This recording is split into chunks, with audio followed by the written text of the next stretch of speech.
The candles in the Ashworth ballroom flickered against gilded mirrors on the evening of October the 12th, 1818, casting a warm glow that softened the faces of London's finest families, though Eleanor Ashworth knew that no such kindness would be extended to her own countenance. She stood near the column at the eastern edge of the assembly room, her position as familiar as her reflection,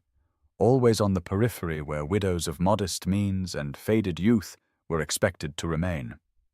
The silk of her gown was a muted dove grey, well made but simple, the work of her own careful hands rather than a fashionable modiste, and she had long since ceased to mind the whispers that followed her entrance into such gatherings. She heard them still, of course, the murmured observations that drifted from clusters of matrons sipping champagne. How Mrs. Ashworth had once been pretty in an unremarkable way, but time had been unkind. How 20 years of widowhood showed in every line around her eyes and mouth. How it was admirable she still made the effort to attend, though surely she must know herself quite invisible to any gentleman of consequence. Eleanor had learned to let such words wash over her like rain against stone, eroding nothing because she had already surrendered the ground they sought to claim. She attended these events for one reason alone: her daughter Caroline, who had married just 6 months prior to Mr. Thomas Whitmore, a gentleman of respectable fortune and genuine kindness.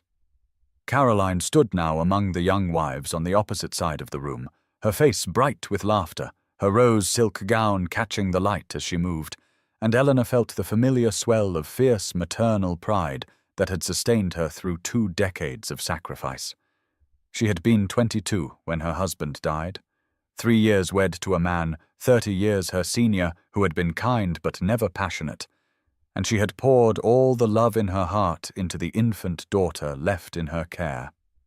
Society had offered remarriage in those early years, modest proposals from aging widowers seeking a nurse or housekeeper in matrimonial disguise, but Eleanor had chosen independence and dignity over such arrangements. Now, at 42, she knew herself beyond even those lowly considerations. Her hair, once a simple brown, had silvered at the temples. Her figure, though still slender, had lost the suppleness of youth. Her hands showed the evidence of economies, of mending and household work undertaken without sufficient staff. She had made her peace with invisibility, had learned to find her satisfactions in books and gardening, and the quiet pleasure of watching her daughter thrive. The orchestra began a country dance, and Eleanor observed the sets forming, the careful social choreography of partner selection, the fluttering fans and strategic positioning of ambitious mothers. The room smelled of hothouse flowers and expensive perfumes, of beeswax candles, and the faint mustiness of wigs still worn by the older gentlemen. Someone laughed too loudly near the refreshment table. A young woman in white stumbled slightly in the dance and was steadied by her partner. Life continued in its glittering whirl, while Eleanor Ashworth stood witness from the shadows, expecting nothing more than she had learned to expect, which was nothing at all. She had been 19 when she married Mr. Henry Ashworth, a gentleman of adequate fortune and 49 years of age, a man who needed a wife to manage his household and who offered in return respectability and security that her own impoverished family could not provide. Eleanor remembered standing in her modest wedding gown of cream muslin, her mother's hands adjusting the simple veil, her father's relieved expression that his third daughter was finally settled, and she had told herself that affection might grow where passion was not expected, that kindness was perhaps a better foundation than the romantic love she had read about in novels borrowed from the circulating library. Henry had been kind, in his distant way, treating her with the courteous regard one might show a capable housekeeper, and when Caroline was born 10 months after their wedding, Eleanor had found the great love of her life in that squalling, red-faced infant, and decided she needed nothing more. Her husband's sudden death from an apoplexy when Caroline was barely 3 had shocked the neighborhood, but left Eleanor with an unexpected emotion beneath her proper grief. A guilty flicker of relief that she quickly suppressed and never examined too closely. The modest inheritance Henry left was enough for a small household if carefully managed, enough to raise her daughter in genteel poverty, enough to maintain the appearance of respectability while undertaking economies that ladies of higher rank would never consider. She had learned to trim her own bonnets and let out Caroline's gowns as the girl grew, had dismissed all servants except for a cook and a maid of all work, had walked rather than kept a carriage until Caroline's debut season made some show of transportation necessary. Society had largely forgotten her after the first year of mourning, having initially offered those half-hearted proposals from elderly widowers seeking convenient wives, and when she declined them all, the invitations had dwindled to near nothing. She became one of those women who existed on the margins of the social world, acknowledged with distant nods, never cut directly but never truly included, acceptable enough to lend respectability to numbers at a gathering, but not significant enough to merit genuine attention. The years had passed in a quiet blur of maternal devotion, of Caroline's childhood illnesses nursed through long nights, of grammar lessons and watercolor instruction. Eleanor provided herself, of carefully saved coins, eventually paying for a season that had blessedly resulted in Thomas Whitmore's honorable proposal. Now the ballroom swam back into focus before Eleanor's eyes, and she watched. Caroline dancing with her husband, the girl's face bright with the uncomplicated happiness of secure young love, and Eleanor felt the familiar ache of maternal satisfaction mingled with a loneliness she refused to name. She was 42 years old, a widow of 20 years, her youth spent, her purpose fulfilled, her remaining years stretching ahead in a landscape of increasing invisibility, until she would become one of those forgotten old women in rusty black whom no one quite remembered. She had made her peace with this future, or told herself she had, standing by her column in her grey silk gown while the music played and the candles flickered, and life continued for those who still had claim to it. The disturbance in the assembly room's careful social equilibrium occurred at 9:30, announced by a ripple of heightened attention that moved through the crowd like wind across a wheat field, and Eleanor noticed it from her peripheral position the way she noticed most things, as an observer, never expecting to be observed. The Duke of Tremaine had arrived, and even Eleanor, who paid little attention to society gossip, knew something of his story from the whispered conversations she had overheard during the past month. William Tremaine, 6th Duke of Tremaine, had returned to London after 15 years abroad, managing his family's extensive holdings in the West Indies and the Mediterranean, a self-imposed ex following the death of his young Duchess in childbed, and society had been alight with speculation about whether he would remarry now that he had finally come home. He was 48 years old, still handsome by all accounts, immensely wealthy, and in possession of one of the oldest titles in England, which made him the season's most sought-after prize, despite his age and his reputation for austere reserve. Eleanor watched him enter through the main doors, tall and broad-shouldered in his black evening clothes, his hair dark but silvered at the temples, his bearing suggesting a man accustomed to command but wearied by its exercise. The crowd parted for him naturally, and the ambitious mothers positioned their daughters in his likely path with the precision of military tacticians, while the young ladies themselves deployed fans and curtsies and carefully practiced expressions of surprised delight at his presence. He moved through these social maneuvers with polite courtesy, but no apparent enthusiasm, accepting introductions with formal bows, speaking briefly with the host Lord Pemberton, his gaze sweeping the room with what seemed to Eleanor like the expression of a man performing a duty he found tiresome. She felt an unexpected flicker of sympathy for him, this wealthy duke surrounded by admirers, because she recognized in his face something of her own careful mask, the expression one wore when participating in social rituals that had ceased to hold any genuine meaning. His survey of the room continued, passing over the clusters of debutantes and their chaperones, the groups of gentlemen discussing politics near the card-room entrance, the dancers forming sets for the next country dance, and then his gaze reached the eastern wall where Eleanor stood by her column in her grey silk. For a moment that could not have lasted more than 2 or 3 seconds, But that seemed to Eleanor to stretch much longer. His dark eyes met hers across the crowded ballroom, and she saw something shift in his expression, a subtle change she could not name, a focusing of attention that made her breath catch inexplicably in her chest. Then a matron in purple silk stepped into his line of sight with an introduction to her simpering daughter, and the moment broke.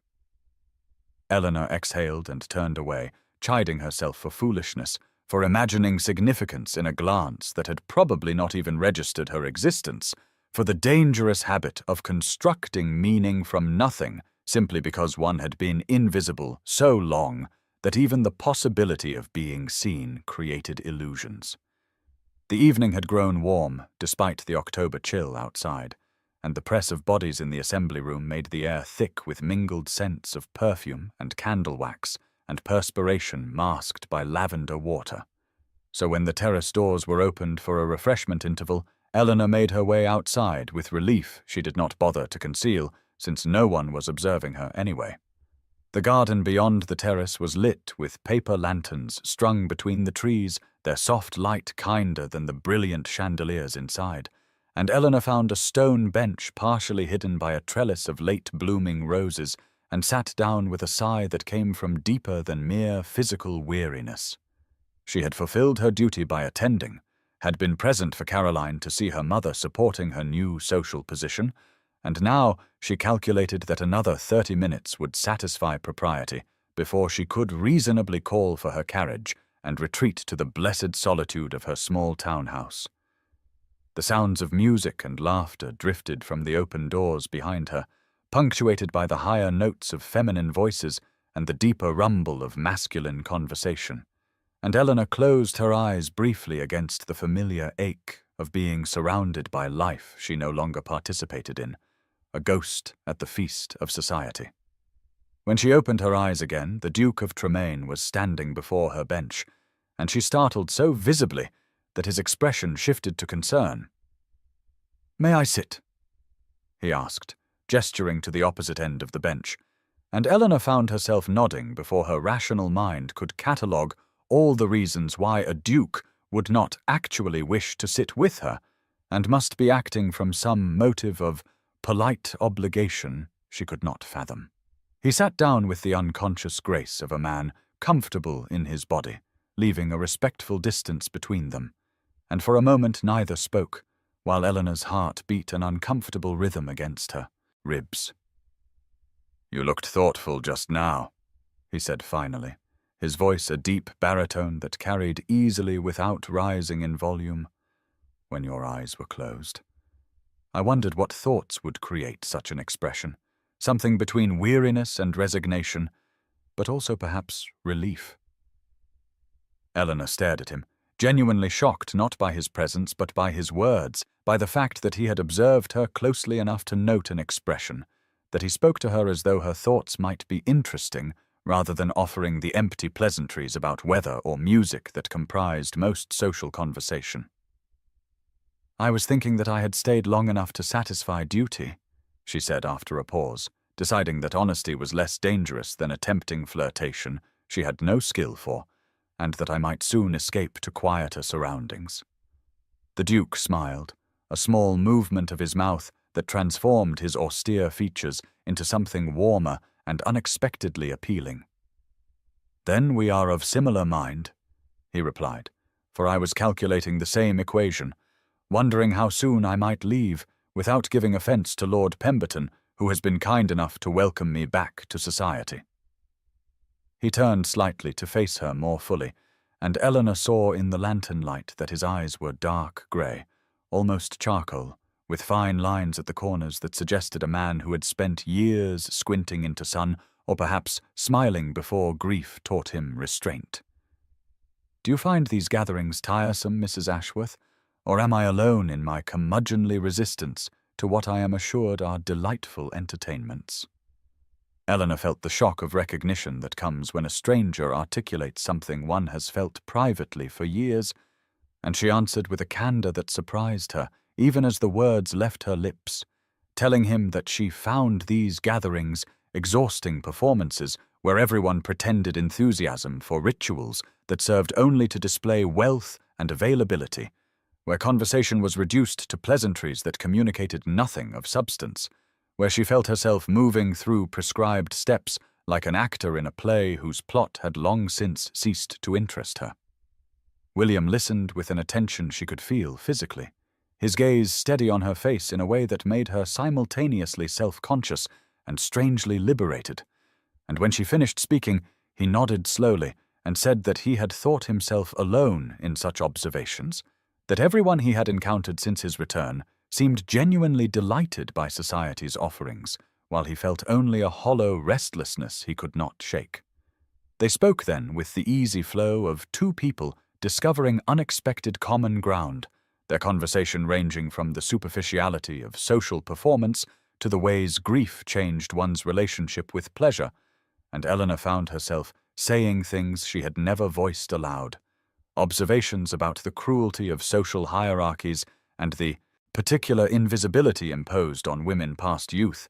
while William spoke of his years abroad and the strange displacement of returning to find everything familiar yet alien, as though he had become a foreigner in his own country. He asked about her life with genuine curiosity rather than mere politeness, and Eleanor mentioned her daughter, Caroline, her pride in the young woman she had raised, her satisfaction in seeing Caroline happily settled. But when he gently probed about her own life beyond motherhood, Eleanor deflected with practiced ease, saying only that she was content with quiet pursuits and modest social obligations. She did not speak of her widowhood, because women of her age and station were not supposed to be anything other than widowed or married, were not supposed to have desires or ambitions beyond the care of others, and she would not burden this unexpected conversation with the weight of her resigned solitude. William seemed to sense the deflection, but did not press, instead shifting to speak of books he had read during his time abroad, and Eleanor felt herself relaxing into intellectual discussion about literature and philosophy, her mind engaging with ideas rather than social calculation for the first time in longer than she could remember. The conversation had perhaps lasted 15 minutes, though time seemed to have acquired a different quality in the lantern-lit garden, when a familiar voice cut through their exchange with the sharpness of breaking glass. "Mrs. Ashworth!" Lady Pemberton exclaimed with barely concealed shock, and something that might have been disapproval. "I did not expect to find you out here. And your Grace, surely you should be inside where the young ladies are so hoping to make your acquaintance after your long absence from society." The matron's round face was flushed with the importance of her mission, her eyes darting between Eleanor and William with an expression that communicated clearly her assessment of the situation, her belief that the Duke was wasting valuable time with an insignificant widow when eligible young women with fortunes and beauty awaited his attention inside. William rose with the smooth courtesy of a man accustomed to managing social situations, thanking Lady Pemberton for her concern and assuring her he would rejoin the company shortly, and though his words were perfectly polite, Eleanor heard beneath them a dismissal that the matron either did not perceive or chose to ignore as she continued to enumerate the many delights awaiting him inside, particularly the presence of Miss Hartwell, whose father owned considerable property in Derbyshire, and whose beauty was much remarked upon this season. Eleanor took the opportunity to stand and move away from the bench, smoothing her skirts with hands that trembled slightly as the enchantment of the past quarter hour dissolved under the cold assessment in Lady Pemberton's eyes, and she murmured something about returning inside herself before slipping past the matron and back through the terrace doors into the brilliant assault of candlelight and noise. She did not look back to see whether William followed Lady Pemberton inside or remained in the garden, told herself it did not matter, because the conversation had been merely a pleasant aberration, a moment out of time that would not and could not be repeated given the vast distance between a duke and a widow of no consequence. Eleanor made her way along the periphery of the ballroom toward the retiring room, her thoughts a jumble of pleasure at having been truly conversed with, and pain at the reminder of her insignificance. And as she passed a cluster of matrons near a marble pillar, she heard her name spoken in a tone of amused speculation. "I cannot imagine what the Duke was thinking," one woman said in a voice that carried despite its lowered volume, "spending so long in conversation with Eleanor Ashworth of all people. Perhaps he has been abroad so long he has forgotten how to identify suitable companions." Another voice, this one belonging to Mrs. Drummond, who had once been friendly before Eleanor's continued widowhood became an embarrassment, replied that perhaps the Duke was simply being kind to a pathetic figure, for surely no man of his station could have any genuine interest in a woman so thoroughly past her prime. Her looks quite faded, and her circumstances so modest she could barely be called gentry. The words landed like physical blows despite Eleanor having heard similar assessments countless times before, and she continued walking with her spine straight and her face composed in the expression of dignified neutrality she had perfected over 20 years of social diminishment. She reached the retiring room and sat before the mirror, seeing reflected back the truth of their words in the silver threads at her temples, the lines bracketing her mouth, the softness of her jaw that had once been firm, the body that had thickened through middle age despite her modest appetite. This was who she was, a woman of 42 whose youth and whatever small beauty she had possessed were long gone, and the fact that a duke had spoken with her kindly changed nothing about that reality. Eleanor repaired her composure, tucked an errant strand of hair back into place, and made her decision to leave immediately, rather than endure another hour of being invisible, or worse, being visible only as an object of puzzled contempt, and she made her way toward the entrance hall to request her carriage, ready to retreat to the safety of insignificance.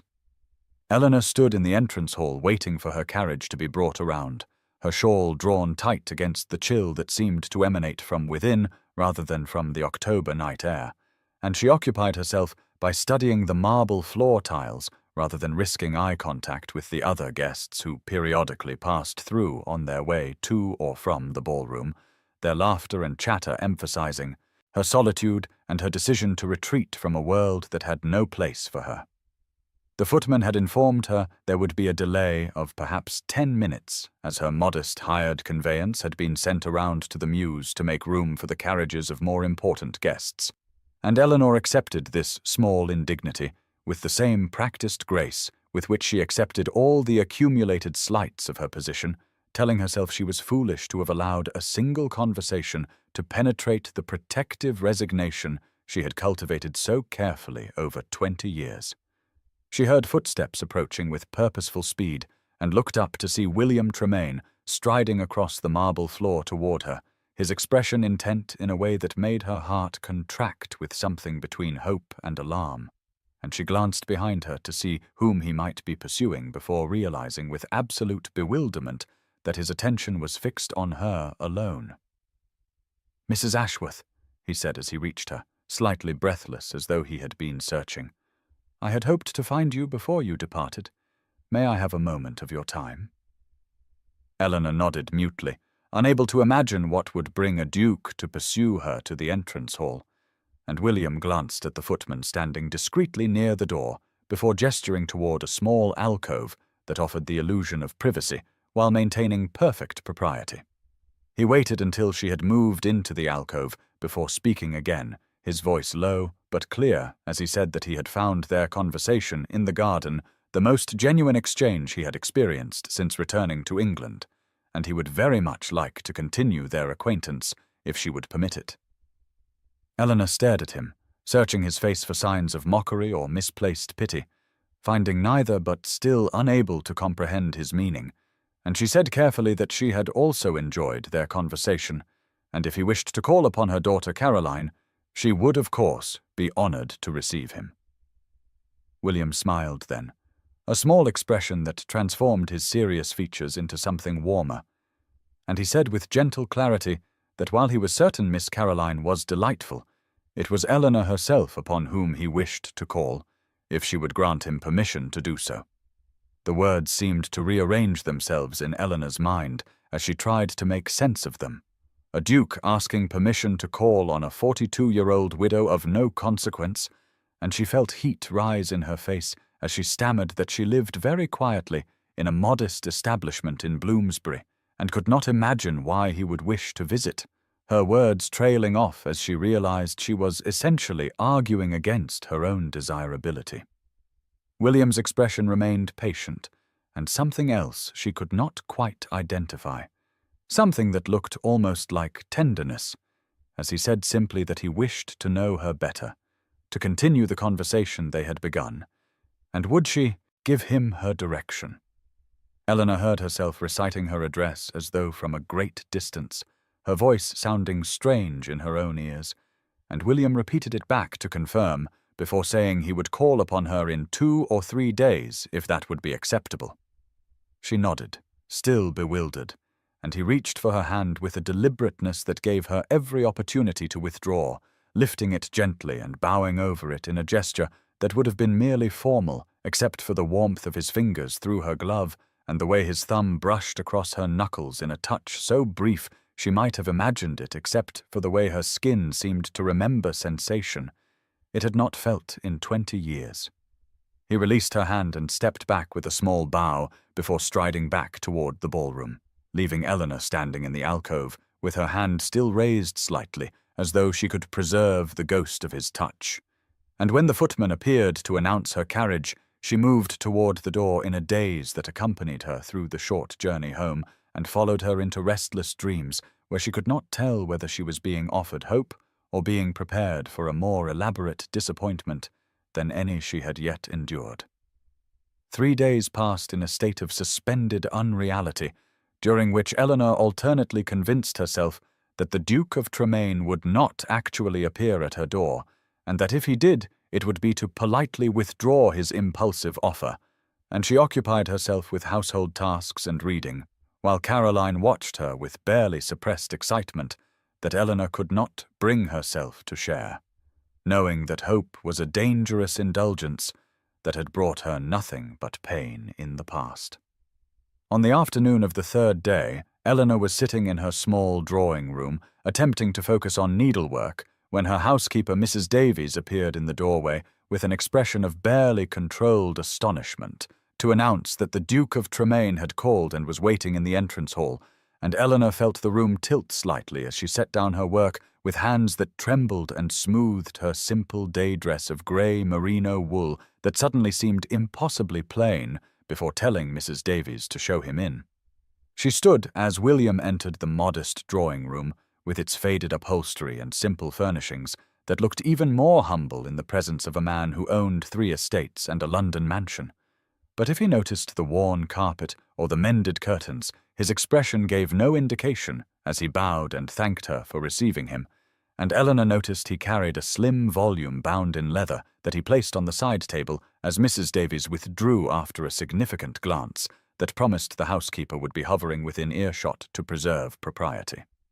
Caroline appeared in the doorway within moments, her eyes wide with curiosity and delight, and William greeted her with perfect courtesy before turning back to Eleanor and saying that he had brought the volume of Wordsworth they had discussed during their conversation,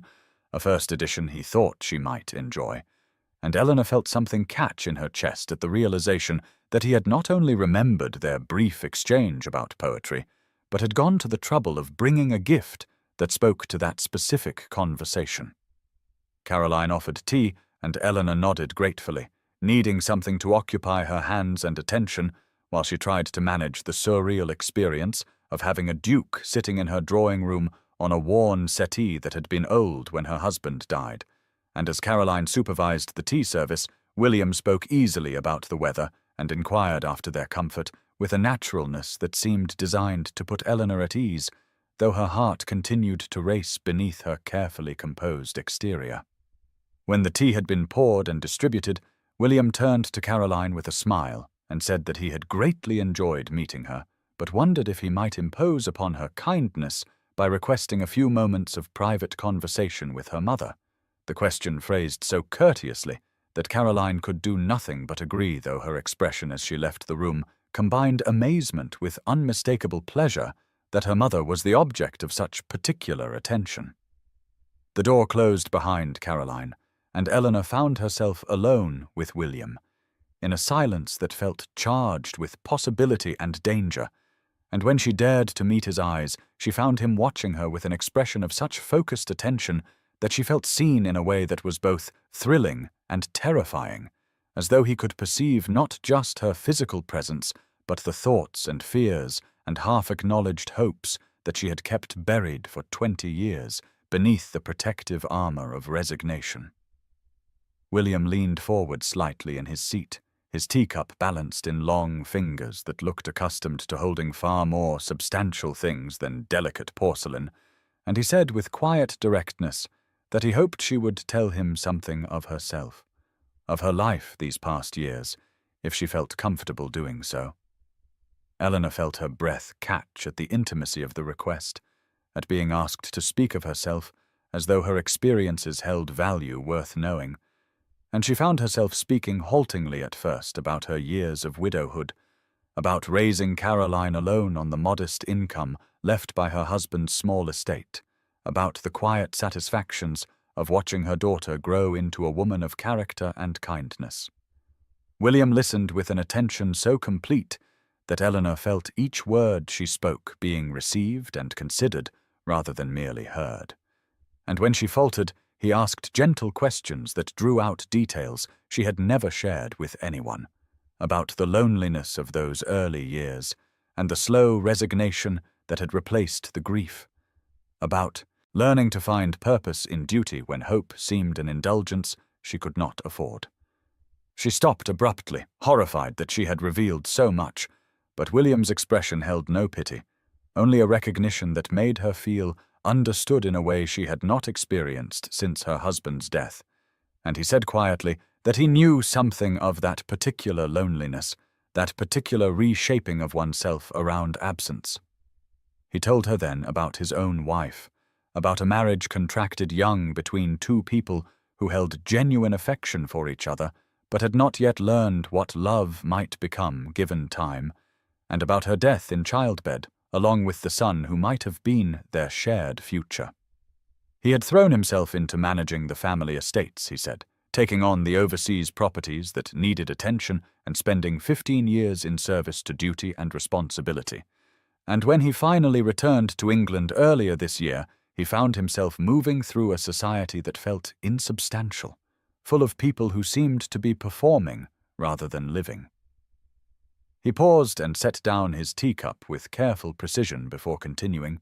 his eyes holding hers as he said that when he entered the assembly 3 nights ago he had been preparing himself for another evening of empty pleasantries and meaningless exchanges, but then he had seen her face across the room, and something in her expression, a quality of genuine feeling and thought, had arrested his attention completely.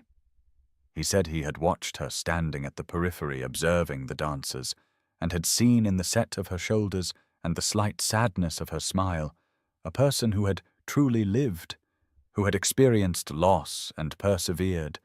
who possessed depths that the glittering young misses fluttering their fans could not begin to match.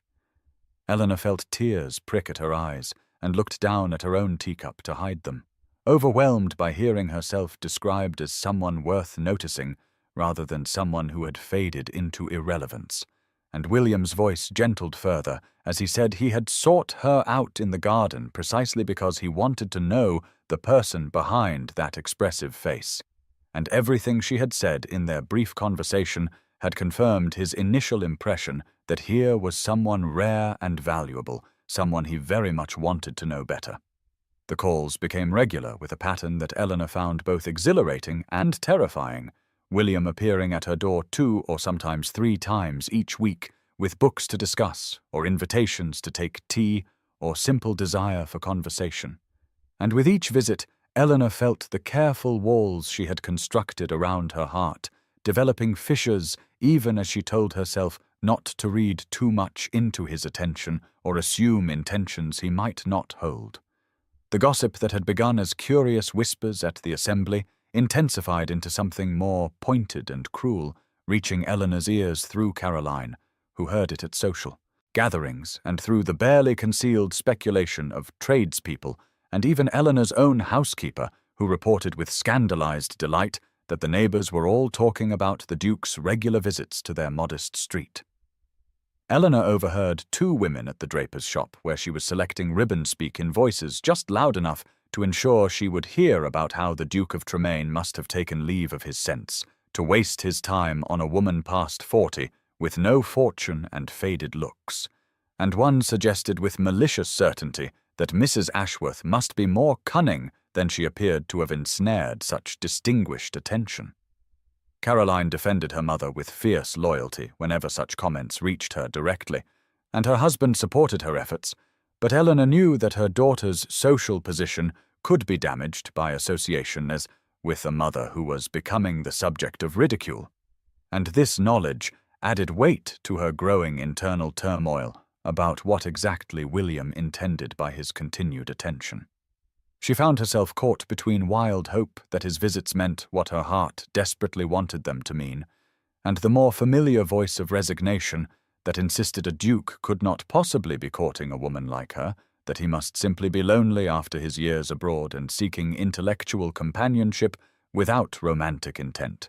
that she was a fool to imagine herself as anything other than a temporary diversion before he turned his attention to the young, eligible women who would make appropriate duchesses. At night, Eleanor lay awake, analyzing every word of their conversations and every expression that had crossed William's face, searching for evidence that would settle the question one way or another,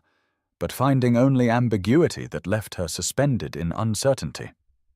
During his visits, William seemed utterly unconcerned with the growing scandal, speaking to her with the same focused attention and genuine interest that had characterized their first conversation, asking her opinions on matters of philosophy and literature and estate management, with a respect that suggested he valued her thoughts, but he had not spoken directly of his intentions, or given her any clear indication of whether his feelings extended beyond friendship. Eleanor found herself unable to ask, terrified that voicing the question would shatter whatever this fragile thing between them was, and force a clarification that might reveal her hopes as delusions. And so she remained in a state of suspended waiting, while London society watched and whispered and formed judgments about the aging widow who had somehow captured the attention of one of England's most eligible peers. William arrived at her townhouse on a bright October morning when the air carried a crispness that promised the full arrival of autumn, and he asked with careful formality if she would do him the honor of accompanying him for a walk in Hyde Park, and Eleanor felt her stomach tighten with anxiety at the prospect of appearing in public at his side, where all of London society took its daily exercise and observation. She hesitated long enough that William noticed, his expression growing concerned as he asked if the invitation made her uncomfortable, and Eleanor found she could not dissemble or pretend indifference when his eyes held such genuine care, so she admitted quietly that she would be honored to walk with him, but that she feared the attention such an appearance would draw. William's jaw tightened slightly, and he said with quiet firmness that he would not subject her to anything she did not wish to endure, but that he hoped she might trust him to stand beside her against whatever foolish opinions others might hold, and there was something in his steady gaze that made Eleanor find her courage and accept. The park was beautiful in the late morning light, the trees beginning their transformation into gold and crimson, and as they walked along the Serpentine, with Eleanor's hand resting lightly on William's arm, she found their conversation flowing as easily as it did in her drawing-room, ranging from a book of philosophy he had lent her to questions about managing tenant relations on his northern estates to her observations about the changing character of London society. For long stretches Eleanor could almost forget they were being watched, could lose herself in the pleasure of William's company and the simple physical reality of walking beside him, feeling the solid strength of his arm beneath her gloved hand and matching her steps to his longer stride. But the illusion of privacy could not be maintained against the reality of stares that followed their progress and the whispers that rose in their wake like wind through dry leaves. Eleanor saw women she had known for years, women who had once included her in their circles when she was a young wife, before widowhood had rendered her invisible, and she watched their faces register shock and calculation, and in some cases barely concealed malice, as they observed her walking with the Duke. When Mrs. Hartwell approached on the path, a woman who had been Eleanor's closest friend in those early years of her marriage, Eleanor felt a flutter of hope that perhaps one person at least would greet her kindly. But Mrs. Hartwell's eyes passed over Eleanor as though she were not present, before fixing on William with an ingratiating smile. And when Eleanor softly spoke her former friend's name, Mrs. Hartwell turned deliberately away and continued walking, the cut so direct and public that Eleanor felt heat rise in her face. William had gone very still beside her, and when Eleanor glanced up at his profile, she saw his expression had hardened into something cold and remote, though when he looked down at her, his eyes softened immediately, and he asked in a low voice if she wished to leave. Eleanor shook her head, unwilling to give the watching crowds the satisfaction of seeing her retreat, and William's hand came up to cover hers where it rested on his arm, a gesture of solidarity and protection that steadied her even as she felt the weight of 100 gazes marking every detail of the moment for later dissection and judgment. They completed their circuit of the park in silence that felt both protective and profound, William's hand remaining over hers on his arm. And when he handed her into her carriage outside her townhouse, he asked in a low voice if he might call upon her that evening, rather than waiting for their usual pattern. And Eleanor nodded mutely, still shaken by the public humiliation she had endured.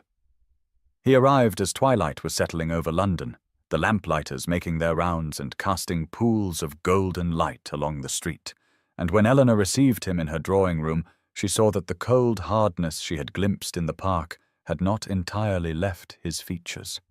William waited until they were seated before speaking, and then he asked with careful deliberation whether his attentions were unwelcome to her, whether she wished him to cease his visits. And the question struck Eleanor with such unexpected force that she felt tears prick her eyes, even as she shook her head in denial. He leaned forward in his chair, his eyes searching her face with an intensity that made her feel exposed and seen in equal measure, and he said that he needed her to understand that what had occurred in the park would likely happen again, that society's judgment could be cruel, and that he would not subject her to such treatment if she did not wish it, but that his own feelings were such that he could not simply walk away without knowing her true mind. Eleanor found her voice trembling as she admitted that she did not understand his attentions, could not comprehend why a man of his position and prospects would choose to spend his time with a woman so far past her youth and possessed of neither fortune nor beauty nor any of the qualities that should recommend her to a duke's notice. William grew very still as she spoke, and when she fell silent he rose from his chair and crossed to where she sat, kneeling before her with a grace that seemed incongruous for a man of his size and station, bringing his eyes level with hers. He said in a voice rough with feeling that he saw her dignity in how she carried herself through rooms that tried to render her invisible, saw her intelligence in every conversation they shared, saw in her expressive face the evidence of a life truly lived, with all its joys and sorrows, rather than the blank perfection of youth that knew nothing of sacrifice or strength. He told her that when he looked at her, he saw a woman who had raised a daughter alone and done it well, who had survived loss and limitation with grace, who had not grown bitter despite having every reason to do so,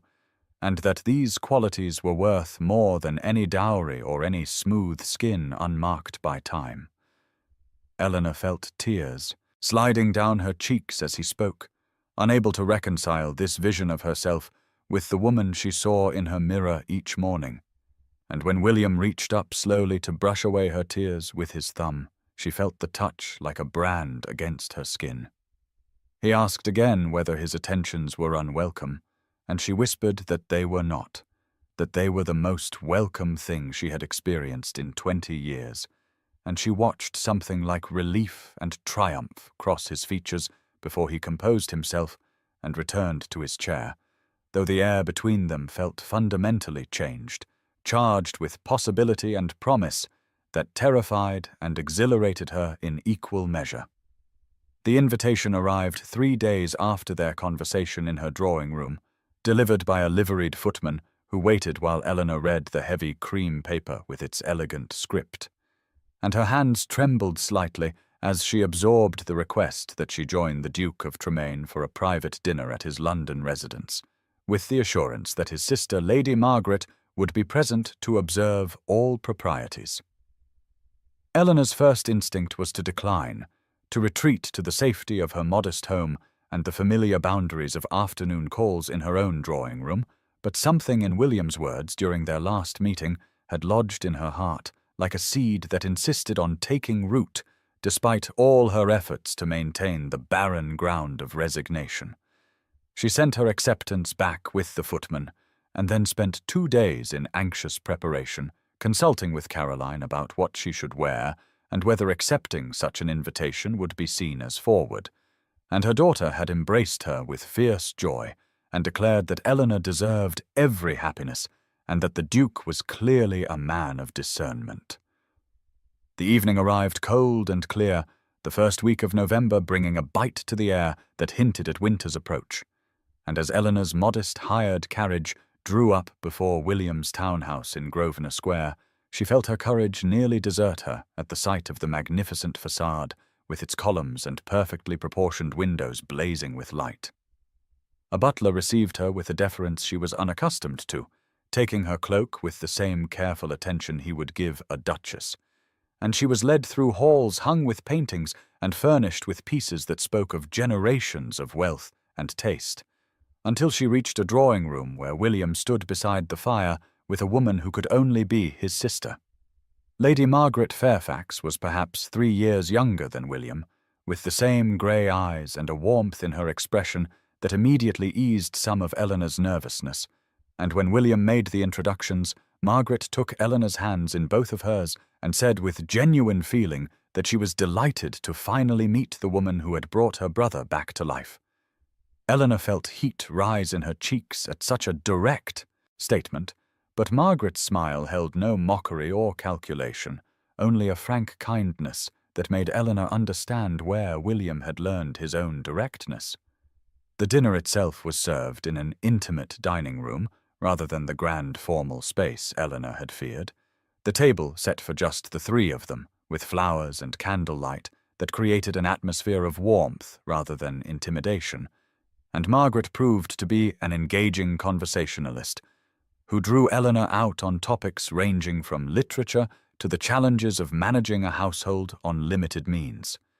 William watched Eleanor throughout the meal with an expression of quiet contentment, contributing to the conversation but seeming equally satisfied to simply observe her, and Eleanor found herself relaxing into the evening in a way she had not anticipated, the wine and good food and genuine companionship loosening the tight knot of anxiety that had resided in her chest. After dinner, Margaret suggested they take coffee in the drawing-room, and as they rose from the table, she touched Eleanor's arm and asked if she might speak with her privately for just a moment, and William nodded his permission before leaving the 2 women alone. Margaret led Eleanor to a quieter corner of the drawing-room where the firelight cast dancing shadows across the silk wallpaper, and she turned to face the older woman with an expression of such earnest warmth that Eleanor felt her remaining defences begin to crumble. Lady Margaret said softly that she hoped Eleanor would forgive the presumption of what she was about to say, but that she felt compelled to speak plainly because she had observed something in the past weeks that filled her with both joy and concern. She told Eleanor that William had been merely existing rather than living since his return to England, going through the motions of his duties with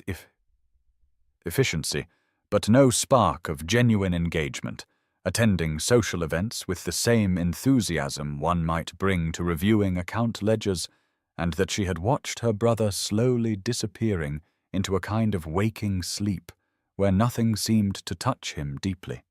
But then something had changed, Margaret continued, her eyes bright with feeling,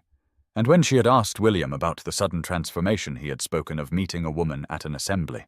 a woman whose face had arrested him because it showed evidence of gentianat thought and feeling rather than the carefully constructed blankness that passed for beauty in society.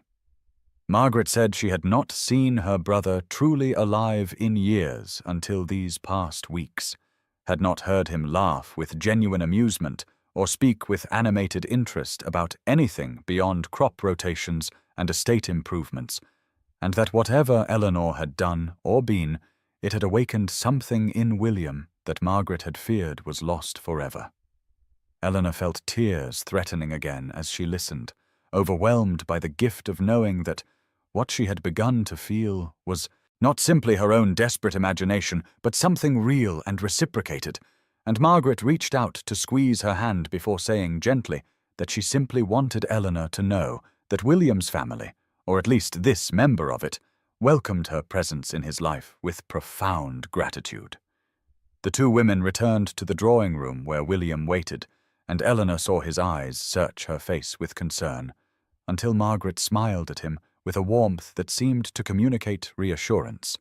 And then Margaret declared that she was suddenly quite fatigued and would retire early, leaving them with the proprieties barely maintained, but the spirit of chaperonage honored. William offered to show Eleanor a painting in his gallery that he thought might interest her, and she accepted, following him through the quiet house to a long room lined with artwork collected over generations. He stopped before a landscape of the Italian countryside, all golden light and ancient olive trees, and as Eleanor studied the brushwork and composition, she became aware that William had moved to stand just behind her, close enough that she could feel the warmth radiating from his body and catch the scent of sandalwood and something uniquely him. They stood in silence for a long moment, and then Eleanor felt rather than saw his hand rise slowly, giving her every opportunity to step away, and his fingers touched a strand of her hair that had escaped its pins, the silver catching the candlelight from the sconces along the wall. He said in a voice low and rough with feeling that it was beautiful, like moonlight made tangible, and Eleanor froze completely, every nerve in her body focused on that single point of contact where his fingers held her hair. Eleanor had believed herself prepared for social cruelty after 20 years of navigating society's margins, but nothing could have fortified her against the confrontation that occurred at Lady Pemberton's musicale 4 days after the evening at William's townhouse. She had attended only because Caroline insisted, and she stood near the refreshment table during the interval between performances, her cup of tea growing cold in her hands as she observed the glittering assembly and tried not to think too often of how William's fingers had felt against her hair, or the way his voice had roughened when he called it beautiful. She noticed a young man approaching with purposeful strides, his expression set in lines of barely contained anger, and she recognized him from gossip as Lord Edmund Tremaine, William's nephew and heir presumptive to the dukedom. A man of perhaps 28, with his uncle's grey eyes, but none of his warmth. Edmund stopped directly before her with a lack of courtesy that immediately drew attention from nearby guests, and he said in a voice pitched to carry that he wished to speak with Mrs. Ashworth about a matter of family concern. Eleanor felt her stomach clench with dread, but she maintained her composure and inclined her head, waiting for the blow she sensed coming, and Edmund wasted no time in delivering it with the precision of a blade designed to wound. He said that he felt it his duty to inform her that the Duke of Tremaine was a man of considerable fortune whose affections had been sought by many families of distinction, and that he found it remarkable that a woman of her age and circumstances should suddenly attract such marked attention from his uncle. The words hung in the air like poison, and Eleanor heard the gasps and whispers rippling outward from their position as other guests absorbed the implication. The direct accusation of fortune hunting delivered with a veneer of civilized concern.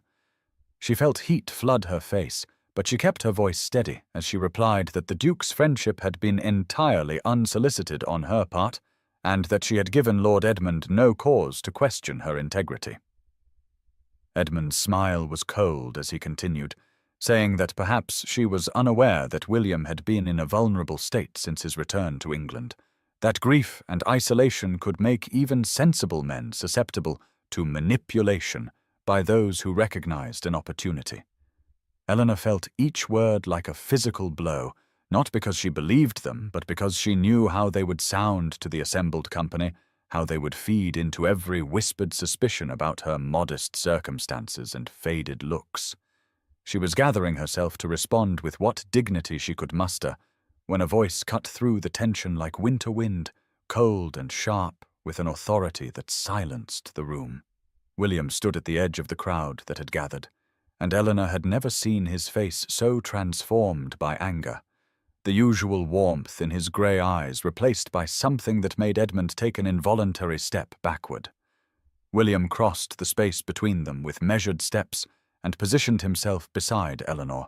not touching her, but close enough that his solidarity was unmistakable, and he addressed his nephew in tones that carried to every corner of the room. He said that Lord Edmund had overstepped every boundary of courtesy and family respect, that William's friendships and intentions were his own affair and required neither Edmund's approval nor his protection, and that if Edmund valued his position in the family, he would offer Mrs. Ashworth an immediate apology and then remove himself from William's presence until he learned better manners. Edmund stood frozen for a long moment, his face flushing dark red, as he recognized that his uncle had just publicly humiliated him in precisely the manner he had attempted to humiliate Eleanor, and he managed a stiff bow and something that might have been an apology before retreating through the crowd that parted to let him pass. William remained at Eleanor's side as the whispers swelled around them, and he offered her his arm with such calm dignity that she took it automatically, allowing him to escort her through the musical audience and out into the entrance hall, where the cool air provided relief from the suffocating atmosphere of scandal and speculation. They stood in silence for a moment before Eleanor gently extracted her arm from his and said in a voice she struggled to keep steady that she was grateful for his defense, but that they both knew his nephew had simply articulated what much of society was thinking, and that she could not bear to be the cause of such conflict within his family or such damage to his reputation. William turned to face her fully, and she saw that the anger had faded from his expression, replaced by something that looked like pain, and he said quietly that if she wished to end their acquaintance, she had that right, but that she must do so because she truly desired it, and not because she was trying to protect him from consequences he was fully prepared to accept. Eleanor felt tears threatening, and she blinked them back fiercely because she would not add public weeping to the evening's humiliations, and she told him that what she desired was irrelevant when measured against the cost to him, the family discord and social ridicule that would only intensify if their friendship continued. William took a step closer, and his voice dropped to a tone meant only for her as he asked whether her feelings were engaged, whether she felt for him anything beyond mere friendship. Because if this was simply a pleasant acquaintance for her, then he would accept her withdrawal. But if her feelings went deeper, then he needed to know before she made any decisions. Eleanor looked up into his grey eyes and found she could not lie, could not pretend indifference when her heart was racing and her hands were trembling and every part of her was crying out against the thought of never seeing him again, and she whispered that, yes, her feelings were engaged, that somewhere in the past weeks she had begun to feel things she thought herself too old and too sensible to ever feel again. William's expression transformed with relief and something fiercer, and he said with quiet intensity that his feelings were equally engaged, that he had not spent these weeks simply seeking pleasant companionship, but rather pursuing a woman who had captured both his attention and his heart, and that if she felt the same, then they would face the gossip and the family complications together, rather than surrendering to them. Eleanor shook her head and said he did not understand the depth of opposition he would face, that his nephew represented only the beginning of what would become a sustained campaign to separate them, and that she had lived too long on society's margins not to know how vicious and relentless such campaigns could become. William replied that perhaps she did not understand that he had spent 15 years abroad managing complex political situations and navigating genuine dangers, and that he was not a man easily deterred by whispers and disapproval, especially not when what he wanted was standing before him trying to sacrifice her own happiness for his supposed benefit. Their first real argument unfolded there in the entrance hall, voices rising slightly as Eleanor insisted he was underestimating the cost, and William countered that she was underestimating his determination and commitment. The argument dissolved into something quieter and more vulnerable when William suggested they move to a small sitting room that Lady Pemberton kept for guests seeking privacy, and there, in that space lit by a single lamp, he guided Eleanor to a settee and took the seat beside her, rather than maintaining the formal distance that propriety demanded. He was silent for a long moment, and Eleanor saw him gathering himself for something difficult. And when he finally spoke, his voice carried a weight of memory that made her turn to face him fully. He told her about his late wife, Catherine, a marriage arranged between their families when he was 25 and she was 19, a union born of duty and expectation rather than passionate attachment, though they had developed genuine affection over their 3 years together. Catherine had been beautiful in the way society valued, golden-haired and delicate-featured, accomplished at all the arts expected of a duchess. And William had been fond of her, and she of him, in that comfortable way of two people fulfilling the roles assigned to them.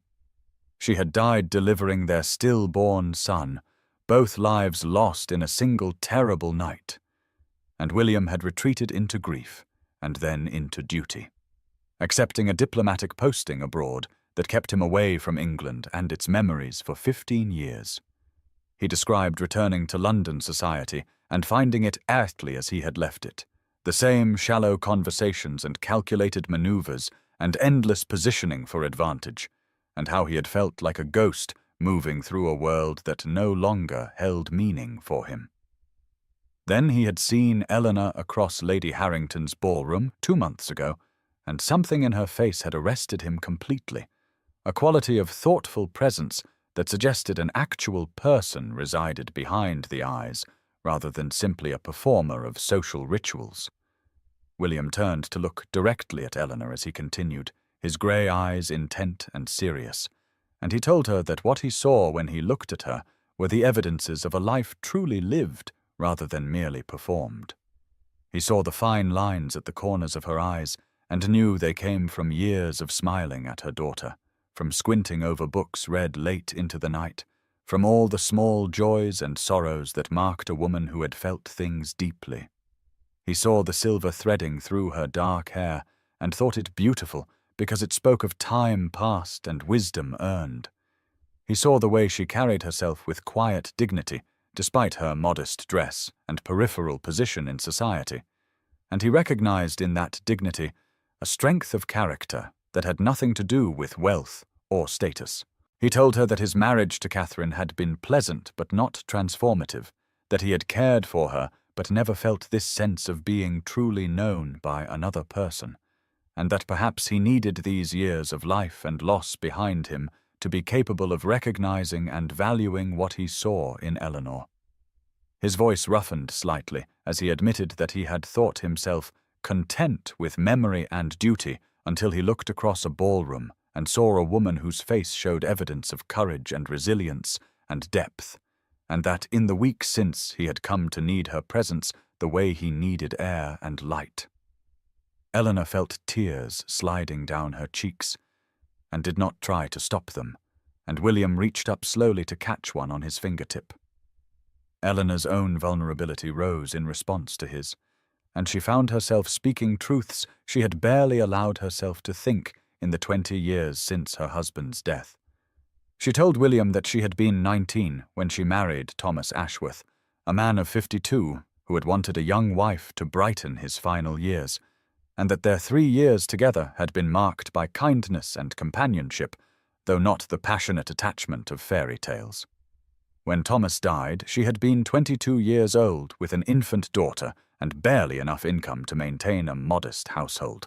and society had made clear that her value had ended with her husband's life. She described the slow process of becoming invisible, how at first there had been sympathetic attention as a young pretty widow, but as the years passed and the prettiness faded and no remarriage materialized, she had simply ceased to exist in the eyes of the social world. She told him about devoting herself entirely to Caroline, finding purpose in raising her daughter to be strong and kind and capable, and how she had genuinely believed herself content with that limited sphere until he had looked at her across a ballroom and made her feel like a woman again, rather than simply a mother and a relic. Her voice broke slightly as she admitted that she looked in her mirror each morning and saw every line and every grey hair and every year of her 42, and that she could not fathom why a man like him would look at her and see anything worthy of desire or commitment. William listened with complete attention, and when she fell silent, he took both her hands in his, and his touch was warm and steady and utterly grounding. He told her he wanted to describe what he saw when he looked at her,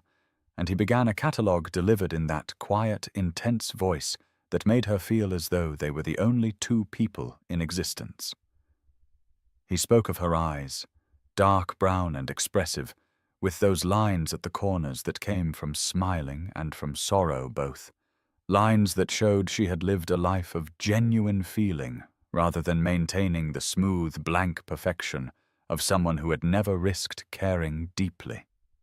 He described her hands, capable and graceful, hands that had held a baby and managed a household and turned pages of books late into the night, hands that showed their history in every small mark and told him she was a woman who did things rather than simply existing ornamentally.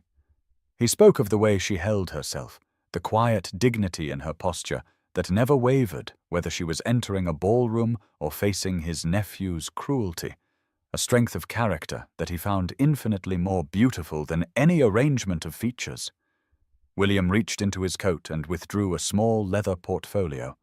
and when he opened it, Eleanor gasped because it contained sketches of her, a dozen or more,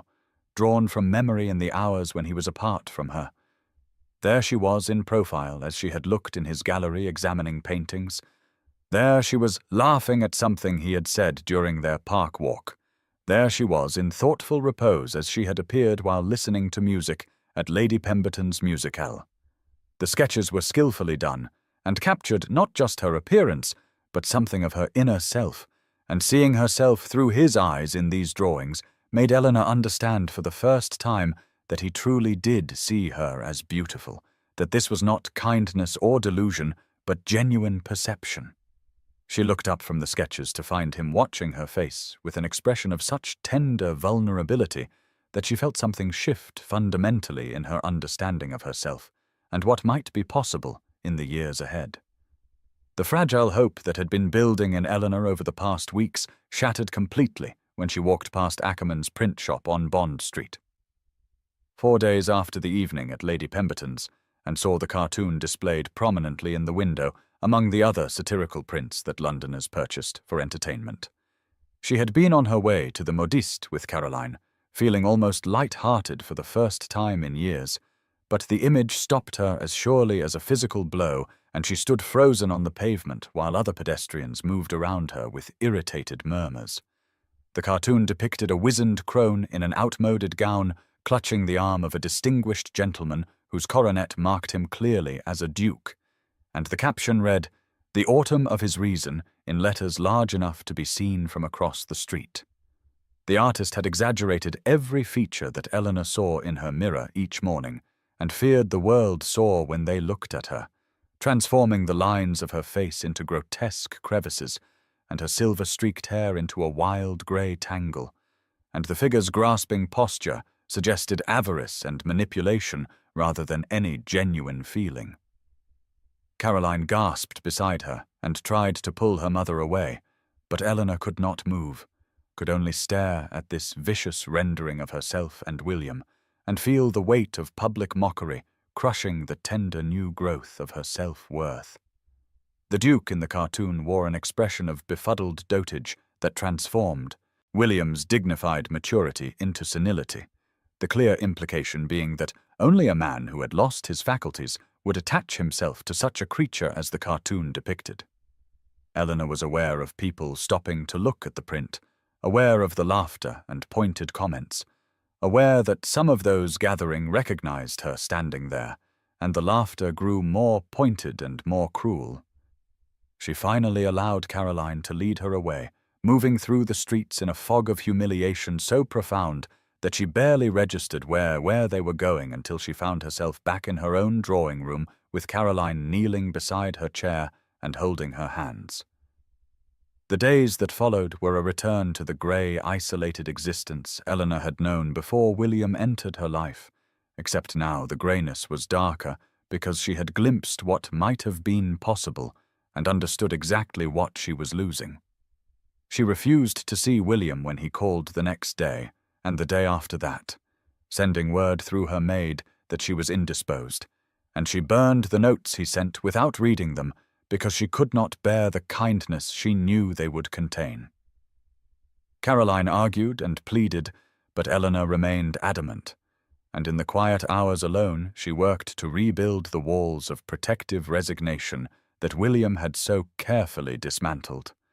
She told herself she had been foolish to imagine that a duke could genuinely care for a woman of 42 with a lined face and modest circumstances, that his attention had been a temporary aberration born of loneliness and novelty, and that the cartoon had simply made public what everyone already knew to be true. By the end of the week, she had composed a letter that cost her more pain than anything she had written in her life. Formal words expressing gratitude for his friendship, but clearly and definitively ending any further connection between them, and she sealed it with hands that shook and sent it by messenger before she could change her mind. The letter had been gone less than an hour when Eleanor heard the commotion at her front door, the sound of a familiar voice speaking with quiet intensity to her maid, and then footsteps taking the stairs with more speed than propriety generally allowed, and William was in her drawing room before she could even rise from her chair. He held her letter in one hand, the seal broken, and his face showed an expression she had never seen before, something between determination and desperation that made her heart clench, even as she opened her mouth to repeat the sentiments she had labored so painfully to compose. He spoke before she could, his voice rough with feeling, and asked her a single question that cut through all her careful reasoning and protective walls. "Do you love me?" It was not phrased as a question despite the rising inflection, and Eleanor found she could not lie to him even now when a lie might save them both from further pain. She said yes in a voice barely above a whisper, and watched something shift in his expression. The desperation easing through the determination remained as strong as ever. He crossed the room and knelt beside her chair, taking both her hands in his despite her faint protest, and he asked another question in that same direct manner that demanded truth. "Do you want a life with me, Eleanor? Truly want it? Not what society approves or what you think is best for me, but what you yourself desire?" She felt tears beginning to slip down her cheeks, because the answer to that question was so much more complicated than a simple yes or no, and she tried to explain that what she wanted did not matter when balanced against the cost to him, the ridicule and the family strife, and the damage to his position that would come from binding himself to a woman society had deemed unworthy. William listened until she fell silent, and then he said something that made her breath catch, his voice steady and certain, and filled with a conviction that allowed no argument. He told her that she was the only thing that mattered, that he had lived 48 years and buried a wife, and spent 15 of those years in exile managing distant estates and performing duty with meticulous care,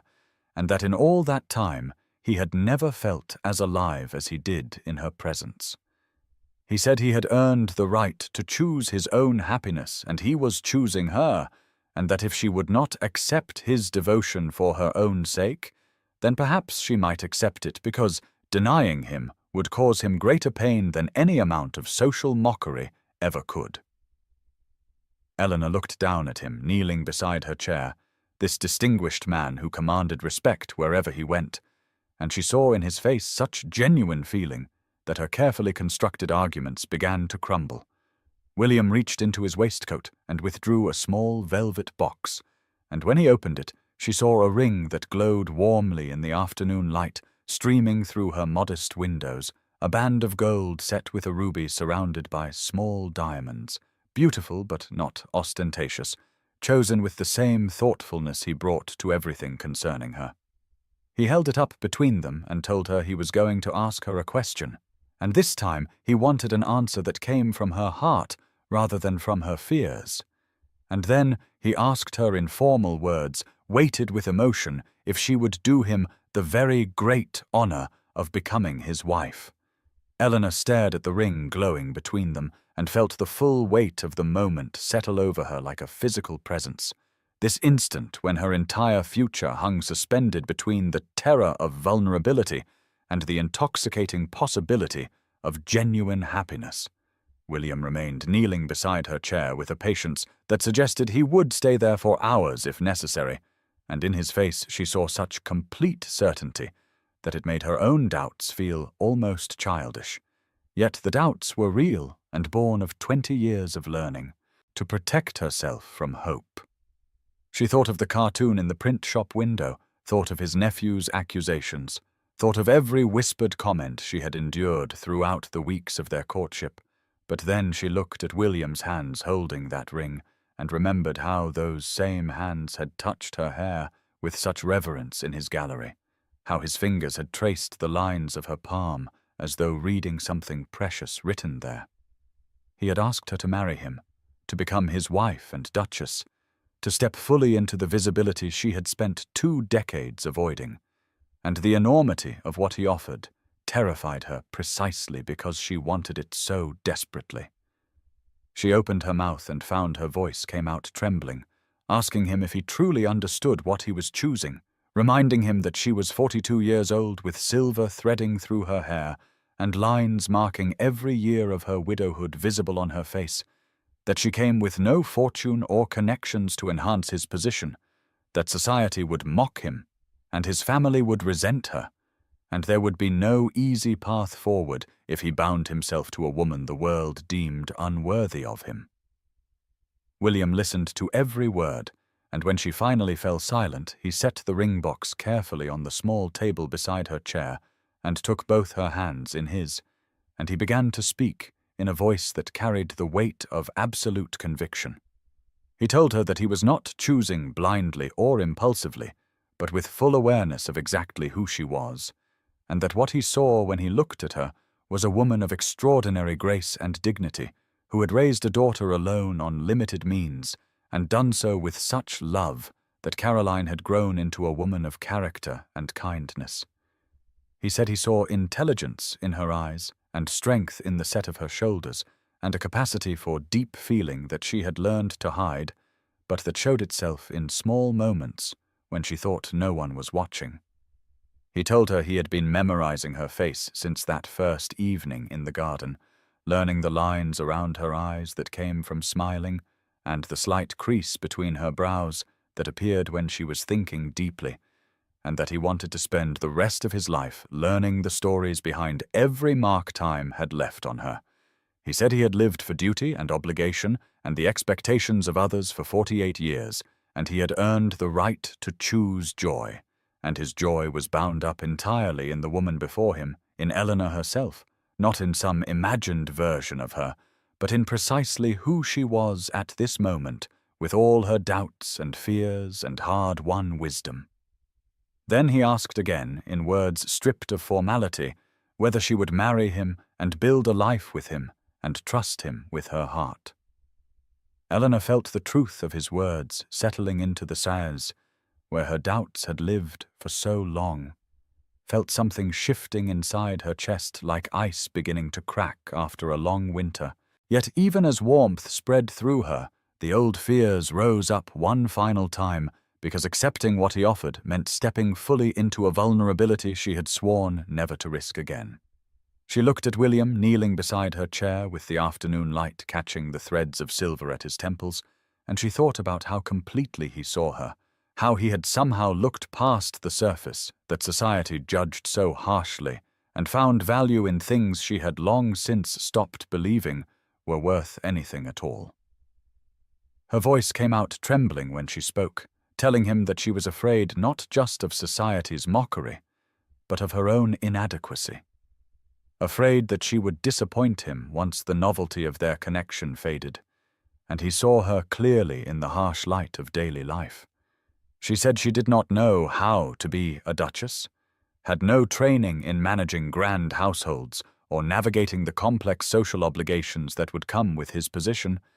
and that she feared becoming a burden to him rather than the partner he deserved. William listened with such focused attention that she felt held by his gaze, and when she fell silent, he brought her hands to his lips and kissed her knuckles before addressing each fear with the same patience he had shown throughout their courtship. He told her that he did not need a duchess trained from birth in social arts, but rather a woman of intelligence and compassion who would stand beside him as his equal, that he had competent staff to manage households, but no one who could share his thoughts at the end of long days or make him laugh with unexpected observations about human nature. He said he had watched her navigate society with limited reads at sources for weeks now and seen how she maintained her dignity under circumstances that would have broken someone of weaker character, and that if she could raise a daughter alone and survive 20 years of widowhood with her kindness intact, then she possessed strength far greater than what was required to bear a title. Then William reached for the ring box again and held it where she could see the way the ruby caught the light, and he told her something that made her heart contract with painful hope. He said that every line on her face was precious to him because each one represented a year of her life, a moment of joy or sorrow or determination that had shaped her into the woman before him, and that he wanted to earn the right to learn the story of every one of those lines over the decades they would have together. He told her that the slight silver in her hair reminded him of moonlight, and that the softness of her figure spoke of a body that had borne life and nurtured it and survived, and that he found her infinitely more beautiful than any smooth-faced girl who had never known real adversity or developed real character. He asked her to trust him, trust that he knew his own heart after 48 years of living, trust that what he felt for her was not passing fancy, but deep, recognition of someone who completed parts of himself he had not known were incomplete. Eleanor felt the last of her resistance crumble like a wall that had stood for 20 years, suddenly revealing itself to be made of sand rather than stone, and she realized that all her careful defenses had been built to protect a heart that was weary of protecting itself, a heart that wanted nothing more than to trust in the earnest devotion she saw burning in William's eyes as he knelt beside her chair with the ring box held between them like an offering at an altar. She drew in a shaking breath and felt tears spilling down her cheeks as she nodded, the movement small at first, and then more certain, and she heard her own voice saying yes, with a conviction that seemed to come from some place deeper than conscious thought, some part of herself that had been waiting in silence for permission to hope again. William's face transformed with such open joy that it took her breath away, and he rose from his knees in one fluid movement to pull her up from her chair and into his arms, holding her against his chest with a fervor that spoke of relief and triumph and tender possession all at once. Eleanor felt the solid warmth of his body against hers and realized she was trembling, realized that 20 years of being untouched had left her half-starved for exactly this kind of closeness. And when William drew back just enough to frame her face with his hands, she saw in his expression the same hunger she felt, the same desperate need for connection that transcended mere physical desire and reached into the realm of souls recognizing their completion in one another. He lowered his head slowly, giving her time to understand his intention, and then his lips met hers in a kiss that began with the tentative gentleness of a question and deepened into an answer, as Eleanor responded with a passion she had thought long dead. His mouth moved over hers with increasing confidence as she kissed him back, her hands coming up to grip his shoulders for balance, as the world seemed to tilt and reform itself around this new reality where she was wanted and cherished and claimed by a man who saw her true worth. When they finally broke apart, both were breathing hard, and William rested his forehead against hers, while his thumbs traced the dampness of tears on her cheeks, following the lines that bracketed her mouth and the soft creases at the corners of her eyes, with a reverence that made her feel like something precious being catalogued and memorized. He whispered her name like a prayer and told her he loved her, the words simple but weighted with such sincerity that Eleanor felt them settle into her chest and take root there, pushing out the last shadows of doubt that had lingered in the corners of her heart. She told him she loved him too, her voice breaking on the words, and watched his eyes close briefly as though savoring the sound of her confession. Then William was sliding the ring onto her finger, the ruby catching the afternoon light and glowing like a coal against her skin, and Eleanor stared at it through her tears, thinking that she had never owned anything so beautiful or so significant, this visible symbol of a promise that seemed too wonderful to be real, yet was undeniably solid and present on her hand. William insisted on proceeding with every proper formality, despite the unconventional nature of their match, and Eleanor found herself moved to tears when he appeared at her townhouse the very next morning with a request to speak formally with Caroline and her husband Thomas. Caroline had embraced her mother with fierce joy upon learning of the engagement the previous evening, but now she sat in the drawing-room with Thomas beside her, looking slightly awed as the Duke of Tremaine asked their blessing to marry Eleanor, his manner so respectful and sincere that Thomas stammered his enthusiastic consent, while Caroline wept openly and told William that she had never dared hope her mother might find such happiness again. William thanked them both with genuine warmth and then pulled a folded document from his coat, explaining that he had already instructed his solicitors to draw up settlements that would provide generously for Caroline and any future grandchildren, wanting Eleanor to know that her daughter's security would never be a concern.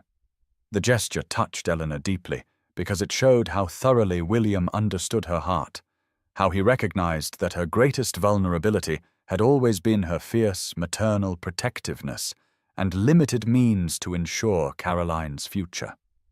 Within 2 days, the formal announcement appeared in the Morning Post and the Times, the stark black print declaring the engagement between William Arthur Tremaine, Duke of Tremaine, and Mrs. Eleanor Ashworth, widow of the late Mr. James Ashworth. Eleanor stared at her name in the newspaper and felt the surreal weight of seeing her private joy transformed into public knowledge, knowing that every drawing-room in London would now be discussing the match over breakfast tables and afternoon tea. The immediate reactions arrived swiftly in the form of calling cards and notes, and Eleanor was astonished to find the responses more varied than she had anticipated. Yes, there were the expected expressions of shock and disapproval, the pointed absence of acknowledgement from certain society matrons who had already made their disdain clear, but there were also surprising notes of congratulation from women Eleanor barely knew, older widows and spinsters who wrote brief private messages expressing their quiet pleasure at seeing someone like themselves chosen and valued. One note in particular moved her to tears, written by a widow of 55, who said she had spent 15 years believing her life was over and that Eleanor's engagement had given her permission to hope again. William's male acquaintances seemed largely supportive, or at least respectfully neutral. Many, having known him long enough to trust his judgment, and Eleanor overheard Thomas telling Caroline that several gentlemen at his club had remarked approvingly that Tremaine had always been his own man, and that any woman who could capture his genuine regard must possess extraordinary qualities. Lady Margaret became a stalwart ally, calling on Eleanor frequently and making clear through her warm public treatment that the Tremaine family stood united in support of the match, her presence lending social weight that helped counter some of the more vicious gossip. Eleanor felt herself standing at a threshold between her old life of invisibility and some new existence she could barely imagine, wearing William's ring on her finger like a talisman against doubt. And though she still heard the whispers and saw the disapproving stares, she found they had lost some of their power to wound her, because she now had something more substantial to hold on to than the good opinion of people who had never truly seen her at all. The Wetherby Ball came just 10 days after the announcement appeared in the papers, and Eleanor stood before her, looking-glass feeling her hands tremble as her lady's maid fastened the clasp of the new sapphire necklace William had sent that morning with a note saying the stones matched her eyes and he wanted her to wear something that reflected how he saw her. The gown was new as well, a deep midnight blue silk that Margaret had helped her select, more elegant than anything Eleanor had worn in 20 years, and as she studied her reflection, she tried to see herself as William claimed to see her, rather than as the invisible widow she had been for so long.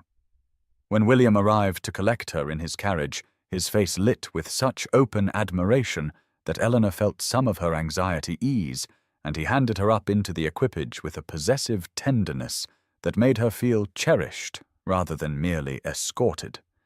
The entry into the ballroom was exactly as difficult as Eleanor had anticipated, a ripple of awareness spreading through the crowd as they were announced together, conversations pausing mid-sentence as heads turned to observe the Duke of Tremaine and his improbable fiancée making their first public appearance as an engaged couple. Eleanor felt the weight of hundreds of eyes assessing her, cataloguing every line on her face and every silver thread in her hair, measuring her against decades of precedent about what manner of woman should stand beside a duke, and she heard the whispers even though people made only token efforts to lower their voices. William seemed entirely unbothered by the attention, keeping Eleanor's hand firmly tucked into the crook of his arm and steering her through the crowd with calm assurance, stopping to greet acquaintances and introducing Eleanor with such evident pride that she found herself standing straighter despite her discomfort. The evening unfolded in a series of small encounters that ranged from awkwardly polite to genuinely warm, and Eleanor noticed that while some matrons turned away with tight, disapproving expressions, others offered tentative smiles and congratulations that seemed sincere.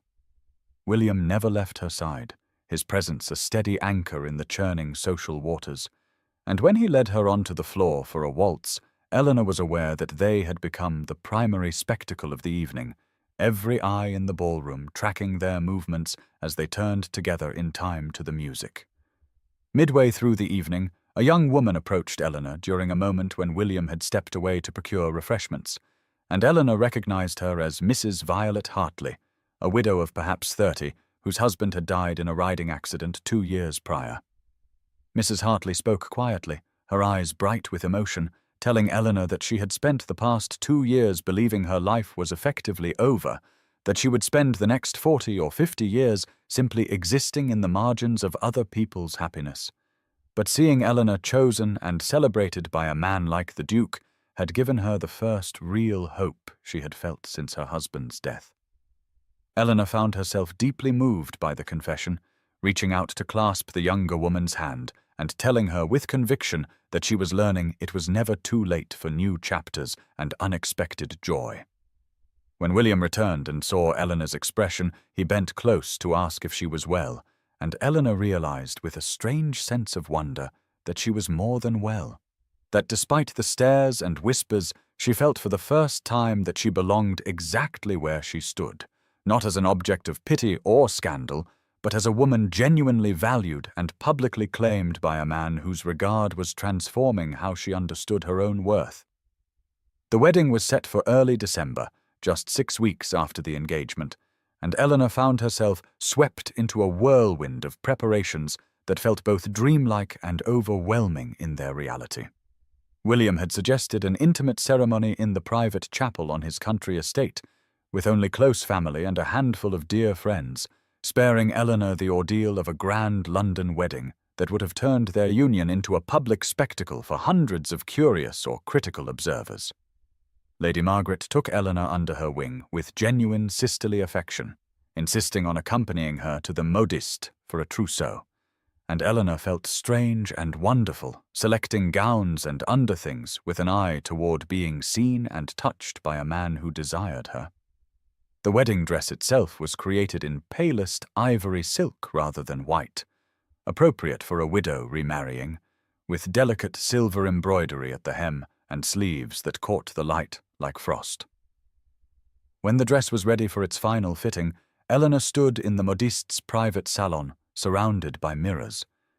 Seeing herself reflected from every angle in the elegant gown that transformed her modest, frame into something unexpectedly graceful. She was studying her reflection with a mixture of pleasure and lingering disbelief, when the door opened behind her and William entered, having arrived early to collect her, and the modiste started to protest that the groom should not see the dress before the wedding, but William waved away the superstition with an easy smile. He moved to stand directly behind Eleanor, so that she could see him in the mirror over her shoulder, his tall frame making her appear almost delicate by contrast, and his eyes met hers in the looking-glass with such unguarded warmth that Eleanor felt her breath catch in her throat. He said nothing for a long moment, simply looking at her reflection, and then he spoke quietly, telling her she was radiant, that she looked like moonlight and winter stars, that he could not quite believe his extraordinary fortune in winning her acceptance. Eleanor felt tears prick her eyes because his words held none of the practiced flattery of courtship, but rather the awed sincerity of genuine feeling. And when she tried to deflect the compliment with a self-deprecating comment about the skill of the modiste, he gently turned her to face him directly, rather than through the mirror. He lifted one hand to cup her cheek, his thumb brushing away the single tear that had escaped, and told her he needed her to begin believing what he saw when he looked at her, that the woman reflected in the glass was beautiful, not despite her years, but because of them. Because every line and every silver thread told the story of a life lived with courage and grace and love. Eleanor found herself unable to speak past the tightness in her throat, so she simply nodded, and William bent to press a soft kiss to her forehead before stepping back and offering his arm to escort her home. As they left the shop together, Eleanor caught their reflection in the front window and for the first time saw what William seemed to see. Not a mismatched pair that defied logic, but two people who fit together in some essential way that had nothing to do with age or appearance and everything to do with recognition and genuine regard. She felt something shift inside her chest, some last barrier of disbelief beginning finally to crumble, and she allowed herself to imagine that in 8 days' time she would stand beside this man and pledge her life to his, and that perhaps she truly was allowed to claim such happiness after all. The morning of the wedding dawned cold and clear, the December sky a pale, crystalline blue above the frost-covered grounds of William's country estate, and Eleanor woke in the guest chamber that Margaret had prepared for her, with her heart beating so rapidly she had to sit at the edge of the bed for several moments, simply breathing and trying to convince herself that this was truly happening. Caroline came to help her dress, her daughter's face glowing with such unrestrained happiness that Eleanor found her own nervousness easing slightly, and together they worked through the layers of wedding garments with careful attention, the silk stockings and delicate chemise and petticoats building toward the final moment when Caroline lifted the ivory gown and settled it over Eleanor's shoulders. Margaret arrived as the last buttons were being fastened, carrying a simple coronet of winter greenery and white hothouse roses that she arranged carefully in Eleanor's silver-threaded hair, and when Eleanor finally stood fully dressed before the long mirror in the corner, she saw a woman who looked both familiar and transformed, still herself but somehow more present and vivid than she had appeared in decades. The small party gathered in the private chapel at noon, perhaps 20 people in total, including Caroline and her husband Margaret, a handful of William's closest friends, and the vicar who had known William since boyhood. And as Eleanor stood in the small antechamber waiting for the music to begin, she felt the full weight of what she was about to do settle over her like a physical presence. Then Caroline squeezed her hand, and the chapel doors opened, and Eleanor saw William standing at the altar in his dark coat, with his eyes fixed on the doorway. And the moment their gazes met, every doubt and fear seemed to fall away like shed garments. She walked down the short aisle alone by her own choice, having been given away once before, and wanting this time to come to William as her own woman, making her own decision. And with each step, she felt more certain that this was exactly where she belonged. William's face as she approached held such open, tender emotion that Eleanor felt her eyes blur with tears. and when she reached his side and he took her hand in his, she felt the warmth of his grip anchoring her firmly in the reality of this extraordinary moment. The vicar's words washed over her in a cadence both familiar and newly meaningful, the ancient promises taking on fresh weight as she spoke them in her clear, steady voice, and heard William respond with his own vows, his eyes never leaving her face as he promised to love and cherish her for all the days of their lives. When the moment came for William to lift her veil, Eleanor held her breath, and as he drew the delicate fabric back and looked at her with such profound tenderness that she felt it like a physical touch, she understood with absolute clarity that he truly saw her exactly as she was and found her not merely acceptable, but genuinely cherished. He bent to kiss her with a gentleness that made her throat tighten, and Eleanor kissed him back with 20 years of loneliness and longing and newly discovered hope pouring into that single gesture. The wedding breakfast afterward was a warm, intimate affair in the estate's smaller dining room, conversation flowing easily and laughter coming frequently,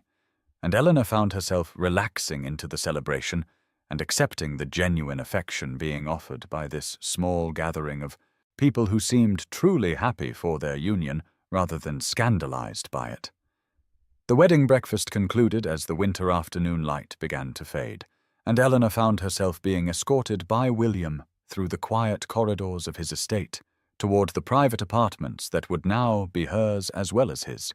The reality of what was about to happen settling over her with a mixture of anticipation and nervousness that made her hands tremble slightly where they rested on his arm. He had dismissed his valet, and she had sent away the lady's maid Margaret had assigned to her, both of them wanting privacy for this most intimate of transitions, and when William opened the door to the ducal chambers, Eleanor saw a fire burning warmly in the grate, and candles casting soft golden light across furnishings that managed to be both elegant and welcoming. He closed the door behind them, and for a moment they simply stood looking at each other, husband and wife, now in law and in sacred vow, but not yet fully joined. And Eleanor felt her breath come quick and shallow as 20 years of untouched skin and unmet longing rose up to meet this moment of permission and possibility. William approached her slowly, giving her time to adjust to his nearness, and when he reached up to remove the coronet of winter flowers from her hair, his fingers were completely steady. Even as Eleanor felt herself shaking, each pin he drew free, releasing another section of silver-threaded brown until her hair fell loose around her shoulders in a way no one but Caroline had seen in decades. He told her softly that she was beautiful, that he had been imagining this moment since the day he first touched her hand at the assembly, that he wanted her to feel safe and cherished and free to tell him anything she needed as they learned this new language of physical intimacy together. Eleanor felt tears prick her eyes at his gentleness and managed to whisper that she was simply nervous, that it had been so very long, that she feared she would not remember how to be a wife in this most fundamental way. William smiled and cupped her face in both his hands, his thumbs brushing away the moisture at the corners of her eyes, and told her there was nothing to remember, because this was not about reclaiming something lost, but rather about discovering something entirely new between the two of them specifically. He kissed her then with more depth than he had permitted himself before, and Eleanor felt something unlock inside her chest as she responded with growing confidence, her hands coming up to rest against his chest, where she could feel his heart beating as rapidly as her own. The undressing was slow and tender, each layer of clothing removed with care and accompanied by soft words and softer touches, and when Eleanor finally stood before him, with nothing to shield her aging body from his gaze, she felt vulnerable in a way that went beyond mere physical nakedness. But William looked at her with such obvious desire and reverence that her instinct to cover herself gradually faded, and when he traced the curve of her shoulder and the line of her collarbone and told her she was exquisite, she found herself beginning to believe that perhaps he truly saw beauty where she had seen only decline. Their joining was gentle and unhurried, William attentive to every response, and Eleanor gradually relaxing into sensations she had nearly forgotten. And the physical pleasure was profound, but somehow secondary to the emotional intimacy of being fully known and fully accepted by another human soul. Afterward, they lay entwined in the firelight, talking quietly about everything and nothing, and Eleanor realized with wonder that she felt more at home in her own skin than she had in 20 years of solitary existence. 5 years had passed since that December wedding, and on this particular spring morning in 1824, Eleanor stood at the window of the private sitting room she shared with William in their Derbyshire country estate, watching her husband walk across the lawn with Caroline's 2 young children, one hand holding 4-year-old Margaret's small fingers, while 6-year-old Thomas ran ahead pointing excitedly at something in the garden. The sight filled Eleanor with such profound contentment that she had to pause and simply breathe in the reality of her life. This life that had seemed impossible just half a decade earlier, when she had been invisible and resigned to permanent solitude. She was 47 now, her hair more silver than brown, the lines on her face deeper and more numerous, and yet she felt more beautiful and more fully alive than she had at 20, because she saw herself now through the lens of William's steady, devoted gaze, and had learned finally to accept that love was not contingent on youth or flawless skin, but rather on genuine recognition of one's essential worth.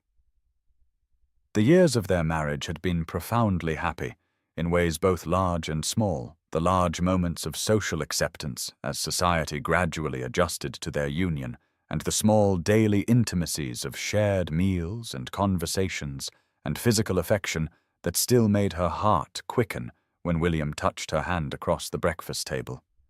She had grown into her role as Duchess with more confidence than she had thought possible, discovering that her years of managing a household on limited means had given her skills that translated well to overseeing a large estate.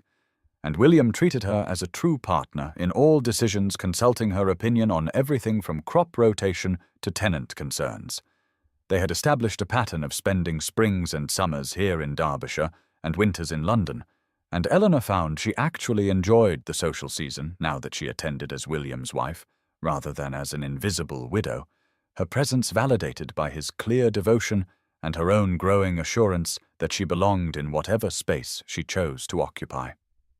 Caroline visited often with her growing family, and the relationship between mother and daughter had deepened into genuine friendship.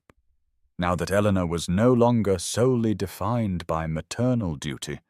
but had her own full life and partnership. William appeared now at the sitting-room door with both children, Thomas chattering about the frogs he had found in the pond, and little Margaret demanding that Grandmamma Eleanor come see them immediately, and Eleanor laughed and allowed herself to be pulled outside into the warm spring sunshine. William caught her eye over the children's heads and smiled at her with such warmth that she felt it like a physical touch, that look that said he saw her exactly as she was and treasured every aspect of what he saw. Later that evening, after Caroline and her family had departed and the house had settled into quiet, Eleanor and William sat together in their private sitting room, as was their custom, she with her embroidery and he with his book, their chairs pulled close enough that their knees touched in comfortable intimacy. William set down his book after a while and simply looked at her, and when Eleanor glanced up questioningly, he reached over to trace the line of her cheek and told her, as he had told her countless times before, that she grew more beautiful to him with each passing day. Eleanor settled into her chair by the fire that night after William had fallen asleep beside her, their bedroom quiet except for the sound of his steady breathing, and she found herself tracing back through the extraordinary journey that had brought her to this moment of such complete and unexpected fulfillment. She thought about the woman she had been 5 years earlier, that invisible widow who had believed her life was essentially over, except for the vicarious joys of watching her daughter flourish, who had accepted society's judgment that a woman past 40 with silver in her hair and lines on her face had nothing more to hope for than dignified obscurity. The transformation she had undergone was not physical, though she carried herself differently now, with confidence born of being cherished, but rather a fundamental shift in how she understood her own worth and possibility. William had given her the gift of seeing herself through eyes that found beauty in exactly the things she had been taught to hide or regret. And in accepting his love, she had learned finally that value was not diminished by years or determined by smooth skin and bright eyes, but rather deepened by experience and authenticity. She had learned that it was possible to be desired and treasured at 47 just as genuinely as at 20. Perhaps even more so, because the person who loved her now loved her complete self, including all the history written on her face and body. The realization had been slow and sometimes painful, requiring her to dismantle decades of internalized judgment about what made a woman worthy of love. But the freedom that came with finally accepting that she was enough, exactly as she was, had been worth every difficult moment of the journey. She thought, too, about what their story might mean for others. The women she encountered now, who approached her tentatively at social gatherings to whisper their own stories of feeling invisible or past the point of possibility. And she always told them what she wished someone had told her years earlier, that life could surprise you at any age if you had the courage to remain open to it. Sometimes Eleanor wondered what would have happened if she had refused William's initial attention out of fear or disbelief, if she had protected herself so thoroughly that she missed the extraordinary gift he was offering, and the thought made her grateful for whatever small spark of hope had allowed her to take the risk of believing she might still deserve joy. Now, as she looked at her sleeping husband, this man who had chosen her against all social logic and loved her with such steadiness that she had finally learned to trust it completely, Eleanor felt profound gratitude not just for him, but for herself, for the woman she had become through accepting his love and learning to see herself as worthy of it. Dear listener, if you find yourself believing that your best years are behind you, that love and new beginnings are only for the young and unlined, please hear Eleanor's story and know that it is never too late to be truly seen and cherished for exactly who you are. The measure of your worth is not found in mirrors or in society's narrow definitions, but in the depth of character you have built through all your years of living. Somewhere there may be someone waiting to memorize every line on your face and treasure the story each one tells. Stay open to possibility. Choose hope over resignation. You deserve love and joy and new chapters regardless of your age.